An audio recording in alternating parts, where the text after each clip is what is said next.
ធ្វើការជួសចិត្តអាមហឹងក្រោយចប់ថ្នាក់វិជ្ជាល័យ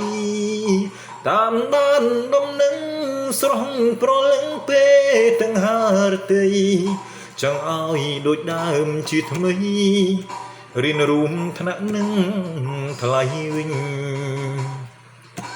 ស្ងួនបានចប់មកហើយជាល័យអនាគតថ្លាថ្លៃគ្មានអ្វីឲ្យទុំតោម្នេញអូនខិតខំរៀនក្នុងថ្នាក់រៀនស្ទើរមិនចេញសោះក្រៅថ្នាក់យ៉ាងយើងវិញបានត្រឹមរីករាយជួនថ្លៃ